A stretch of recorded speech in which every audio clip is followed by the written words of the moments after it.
Halo semuanya, bertemu lagi dengan kami dari tim pengembang proyek komposter SMA Negeri 4 Denpasar.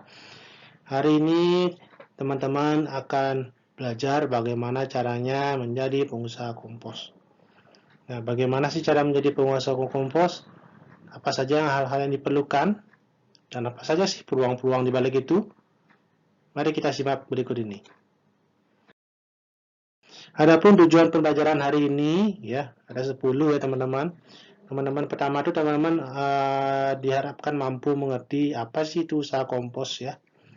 Kemudian kenapa sih alasan-alasan kenapa sih menjadi pengusaha kompos, kemudian memahami sejarah pemakaian pupuk kompos di Indonesia, kemudian memahami peluang-peluang bisnisnya, jenis-jenis kompos secara umum, kemudian alat dan bahan produksi kompos yang menggunakan aktivator EM4.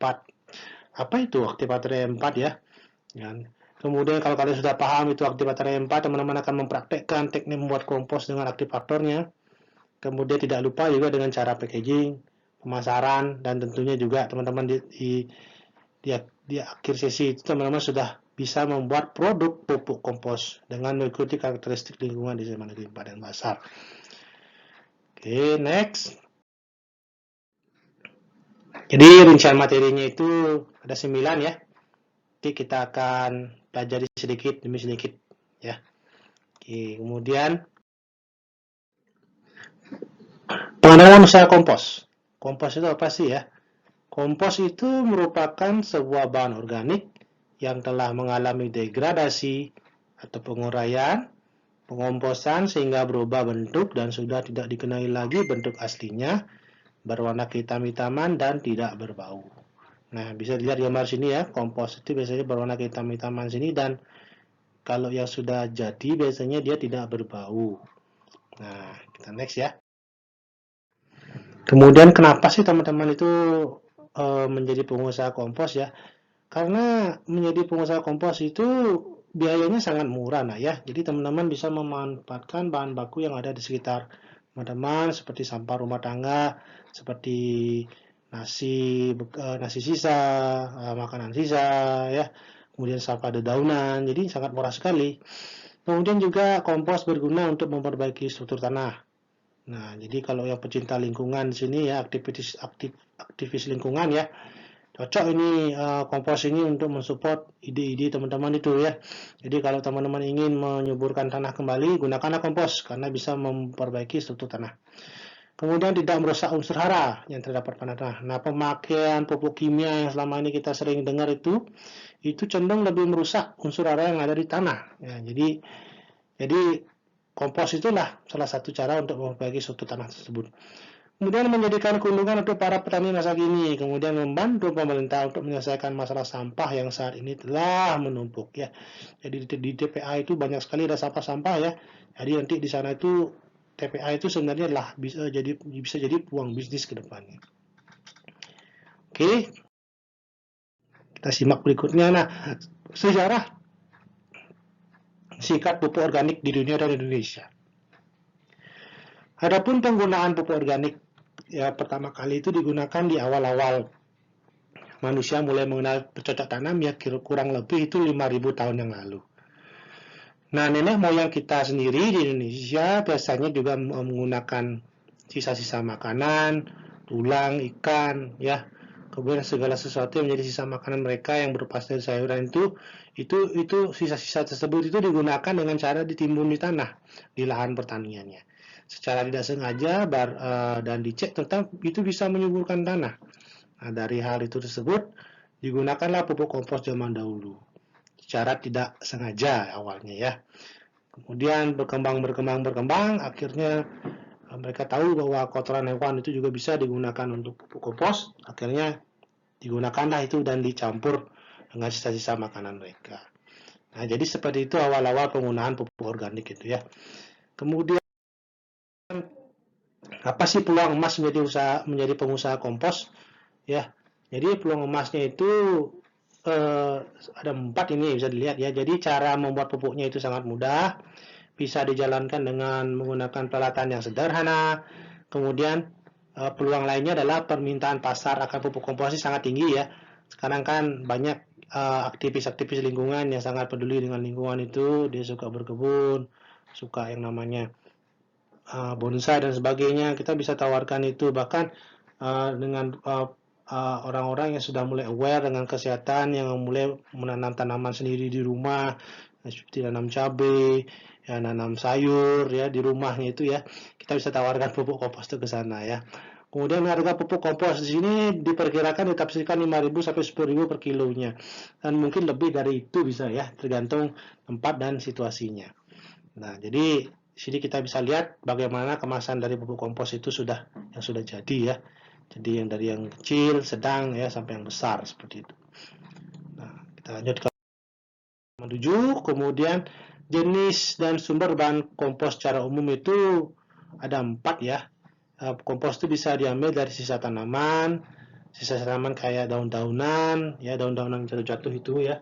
Kemudian dari kotoran hewan, sampah kota ya, sampah kota itu yang dari sampah-sampah rumah tangga, limbah rumah tangga yang berupa sisa makanan ya. Jadi bisa dipakai itu. Kemudian vermikompos. Nah, ya, jadi vermikomposnya kayak istilah asing ya. Jadi apa itu vermikompos itu? Vermikompos itu sebenarnya kompos cacing. Vermicast ya, itu pupuk kotoran cacing yang merupakan hasil akhir dari penguraian bahan organik oleh jenis-jenis cacing tertentu. Nah, itu vermikompos itu seperti itu. Ya. Kemudian dari kotoran hewan ya. Biasanya kotoran hewan itu ya pupuk organik yang berasal dari pupuk kandang. Jadi pupuk kandang ini biasanya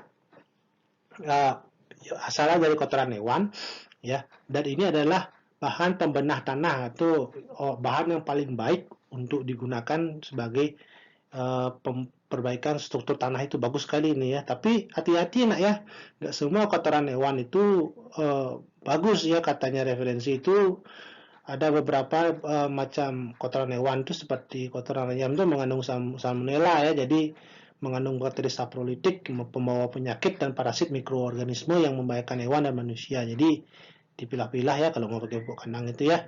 Kalau yang kami dengar pupuk kandang yang bagus itu terbuat dari kotoran kambing dan sapi. Nah, jadi disarankan memakai kotoran itu. Nah, jadi itu ya seputar-seputar dari jenis dan sumber bahan kompos secara umum. Nah, jadi ini contoh dari pupuk organik yang dari daun-daun ya, dari hasil dari daun-daun sekitar ya, jerami dan sebagainya. Nah, ini pupuk kandang. Nah, ini pupuk kandang, kita bisa lihat ada butir-butir ini kayak kalau salah ini dari kambing ya. Kemudian ini vermikompos. Nah, vermikompos itu kompos cacing, biasanya banyak sekali ada cacing di dalamnya itu ya. Jadi selain kita bisa panen komposnya, kita juga bisa pakai cacingnya itu untuk mancing ya. Jadi all together di sini ya. Jadi seperti itu. Nah, kemudian alat dan bahan produksi kompos menggunakan aktivator E4. Nah, tadi kan bertanya apa sih aktivator E4 itu ya? Ini aktivator E4 nah ya.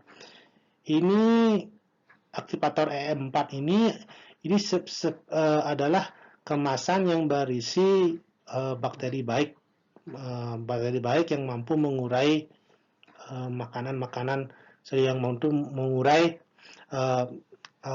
bahan-bahan organik seperti kotoran hewan, kemudian sampah-sampah dedaunan. Nah, jadi bakteri ini yang bekerja nanti dan hasilnya lebih cepat. Dan ini sudah umum digunakan ya. Kemudian tidak memerlukan tempat khusus, tidak terkena matahari ya, juga perlu diperlukan tempat seperti itu ya. Ya, kemudian tempat pembuatannya diusahakan yang beratap, alasnya diusahakan di semen dan diberi ubin, dan kalau bisa tempatnya untuk pembuatannya juga dilakukan di atas tanah ya. Kalau misalnya di atas tanah dilakukan, sebaiknya diberi alas misalnya plastik dan dedaunan. Ya.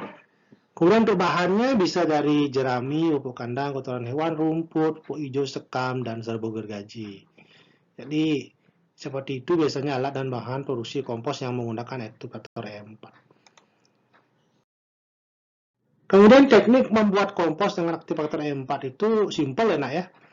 Nanti larutan E4 itu dicampur gula, dicampur air yang secara merata. Nah, Kenapa sih ada gula ya? Gula ini modelnya kayak makanannya bakteri baik yang ada di E4 ini. Jadi kalau dia dikasih gula lebih semangat lagi dia kerja gitu modelnya ya. Jadi teman-teman nanti mempraktekkan ini. Jadi larutan E4 itu dicampur dengan gula, campur dengan air. Kemudian bahannya itu silakan dipilih tergantung dari sampah organik yang kalian dapat ya. Misalnya mau kasih jerami, ya bisa diambil dari jerami, tapi dipotong-potong dikecilin, campur dedak, campur sekam, campur rata ya. Kemudian ada pupuk kandang, sekam dan campur rata ya. Dan banyak lagi yang lainnya. Nah, intinya bahannya itu dicampur dengan larutan E4 ditambah gula dan ditunggu beberapa hari, biasanya 7 sampai 7 hari ya, sampai 3 bulan biasanya akan dengar-dengar seperti itu ya. Tapi nanti kita lebih dalami lagi bersama dengan instruktur yang ada di sekolah ya. Oke, kemudian packagingnya gimana sih Pak? Packaging kalian kan sudah lihat tadi ya. Nah, menggunakan plastik ya, plastiknya itu biasanya menggunakan plastik PT ya. PT itu yang ada lambangnya seperti ini ya, lambang daur ulangnya. Jadi PT itu singkatan dari polyethylene terephthalate. Nah, jadi seperti itu. Ini contohnya ada ya. Nah, jadi nanti kalian kalau mau packagingnya mau yang untuk ukuran kecil ada, ukuran besar ada, ukuran sedang ada. Nah, kemudian setelah jadi di packing, kan harus dipasarkan pupuk komposnya itu. Nah, kemana harus dipasarin? Biasanya sih orang yang jual-jual pupuk kompos itu biasanya menjual pupuknya itu ke petani langsung. Kemudian dengan cara berdemo, ini loh hasil dari pupuknya loh, tanamannya subur. Nah, biasanya kamu praktekkan dulu pupuknya, tanamannya hasilnya begini, ya. Kemudian memasang banner di kawasan pertanian, beriklan di media massa, di media cetak, nah ini kan sudah biasa ini ya.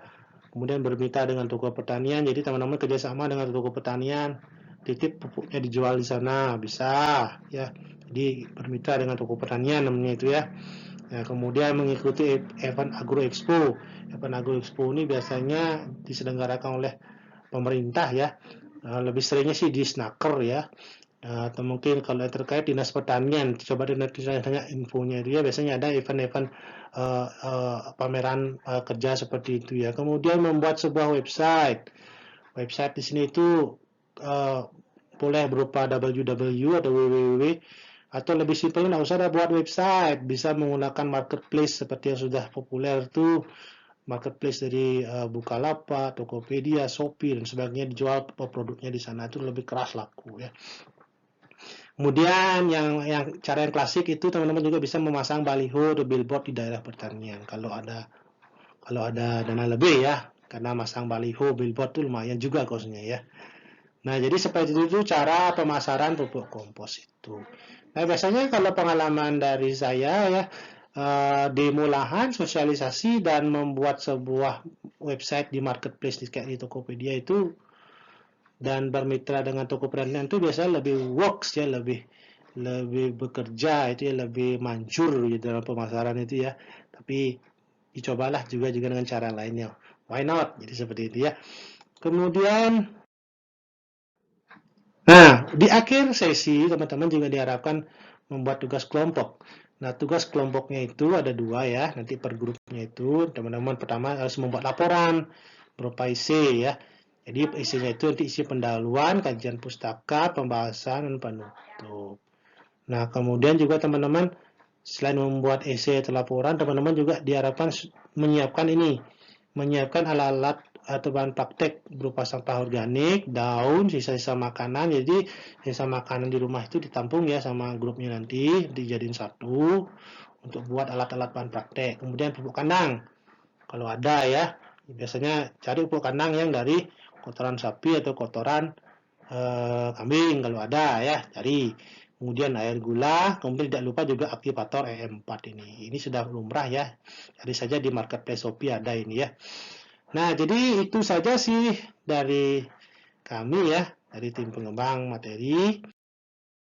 Jika ada pertanyaan silakan langsung dihubungi instruktur yang ada di kelas masing-masing ya. Pembimbingnya silakan dihubungi, nanti mereka akan berusaha membantu dengan baik. Oke, sampai jumpa di pertemuan berikutnya. Semoga sehat selalu. Salam.